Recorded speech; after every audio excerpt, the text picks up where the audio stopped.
as an artist, you put your work out there and you have no idea what it's gonna do. So it's kind of like holding your breath, you know? It's like, how long can you hold it until, you know, you release it? Sometimes there's just great work that nobody ever discovers. And I think one of those things is like, you build it up and you build it up and you build it up, and finally people pay attention to you and you're just like, I have this track, you know, I know you think everything else that I've done up to this point is bullshit, but I have complete faith this song is gonna like reach you, you know? It's really about the stress and the challenges that come with like pursuing your dreams. Like, we don't always deal with like our stress in the right ways. Everything kind of like piling up on itself and being like, this is how I'm dealing with this behavior. And, you know, I kind of quote like, you know, people that I knew when I was younger, or like people that like when they're like pursuing their dreams, it's like, she'll do anything to avoid that 9 to 5. But ultimately, my art is my dream. And, you know, trying to bring that to the top or to some kind of recognition is a struggle. Just as much of a struggle as like anything that people just like kind of like stew and think about constantly, you know? Like, it's like whatever is like a part of your life that's like, you know, the stress of having quote unquote all bases covered is just like, can be a nightmare, or it can also be like just a huge success, you know?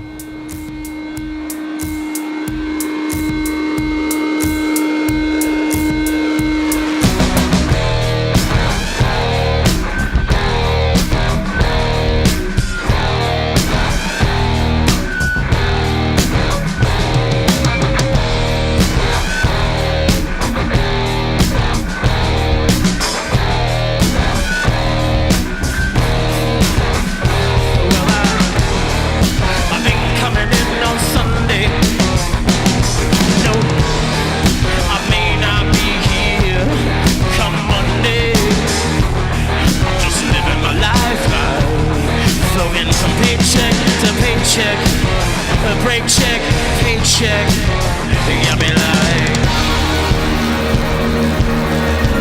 let's get blacked out. But don't have to think if you wanna get blacked out. But don't overfeel if you wanna get blacked out. But when you don't have all bases covered.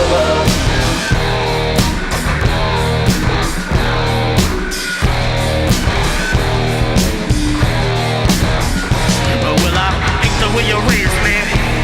But thank God that you leave me. Even though I'm a wild child, wild style, blowing the powder. Hey mommy, do you wanna party? Don't you like to get blacked out? Let's get blacked out. But don't ever think that you wanna get blacked out. But don't all admit that you wanna get blacked out. But when you don't have all bases covered, all bases covered.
There's a lot about the world that pisses me off. The death sentence that has been placed on my race is really fucking with my brain.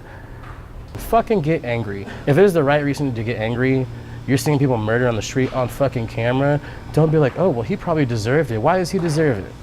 I'm a good guy, man. Like, I don't want to die because some angry cop that is just completely out of his fucking mind and has anger problems can't deal with my blackness. That is not worth dying for. My blackness is not a fucking death sentence. Fuck that shit.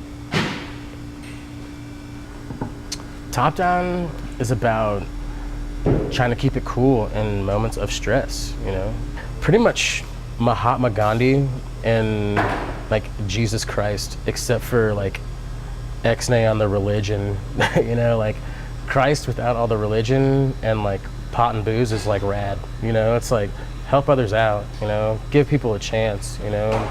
Don't use like what you're doing to detract from another person's situation.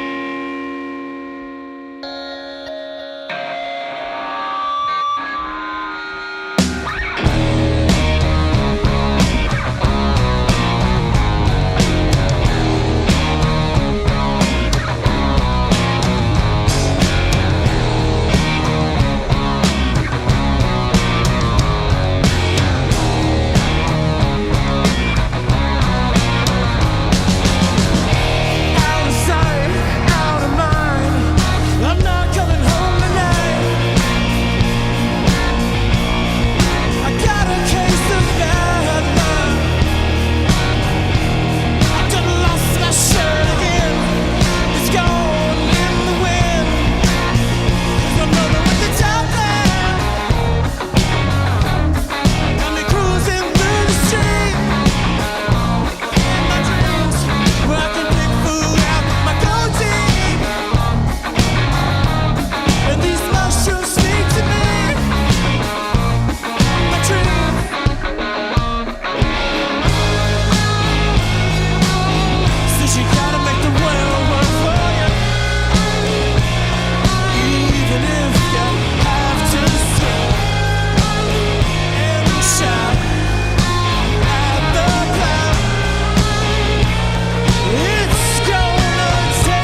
come from South KC. It's like the nexus of like where white people used to live and where black people live now. My parents really kept me grounded by taking me to church in the inner city. That was really good to see how other people from where you're from function in their daily lives and the challenges that they have and how you can contribute. Man, I come from a family that gives back and a family that has their beliefs but is also still accepting when we differ. And you know, I hope that where I come from is if I bring somebody in this world, where I can make them from, because it's a loving place, it's a very artistic place, adventurous place, and just fun place. Indigo Children is about, it's like that first dream that you get, like when you want to be that person. Like I really just wanted to be like a rock star. Like my uncle took me to a swap meet when I was a kid, and he bought me a ghetto blaster and like some 80s hair metal tapes, and my mom was just like, no. I mean, it went as far as like cutting the sleeves off of like shirts she would buy me for like Easter Sunday, and like getting spankings, and like your dream and following like your inner child basically. There's a lot of people that would rather like love than fight, or rather dream than like oppress, you know? And I feel like sometimes those are like the indigo children, that they can also bring like great things to this world, but sometimes because they're not as guarded and as soul crushing as people can be, they can get taken advantage of like really easily. But I think some of the purest people are like the indigo children.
Got me looking for more, just that dirty dollar. Got me looking for all the itch that'll make you bother. All the fake props that'll make you holler. We'll talk about it.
I'm a sponge. I get influenced by so much shit. Like one of our older songs, Downtown Frown, I ripped that off of gospel music just because like I knew it, you know, and like I thought it'd be fun. And like there's like kind of like a whole thing of like how like, you know, Ray Charles like, you know, takes gospel and like sings like the devil's music over it, you know. There are songs that I'm just like, fuck, like how did they like even come up with this like melodic structure, like this rhythm is just like, this is fire. I was like, I gotta listen to this a billion times until I just like can't do it anymore, you know? It's like your first toy that you ever played with, you know? It was like the most natural thing. Music is like my ultimate attachment to Josh Allen. It's the only thing that's like, when I'm stressed, music is what calms me down. Music is what brings me back to just being me and not letting things that make you want to get blacked out and not deal with your stress. Like music is the one thing that's just like, it's like my blood. 75. Music is my 375, yeah, dude. My ride or die. I kind of stole it from like the Beatles, like 8 days a week, you know, like there's not 8 days in a week and there's not 375 days in a year, but it's like you want somebody that if you're gonna go into a relationship with someone, you want somebody that is gonna be open and honest with you so you know that they have your back. I'm speaking from the person that's like, I'm too sexy to be single, I'm too sexy for commitment. It's like, what do you want? You can't have your cake and eat it too, you know? So when you make that decision and you do that search to find somebody that's like really, really, really gonna be with you to the end, just like, it helps us all if you don't bite off like more than you can chew, you know?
2008, I was in a band that was kind of fizzling out called Black Presidents, and Adam, who's one of my bandmates, had left to join the Republic Tigers. We had mutual friends because Kansas City's got a lot of musicians.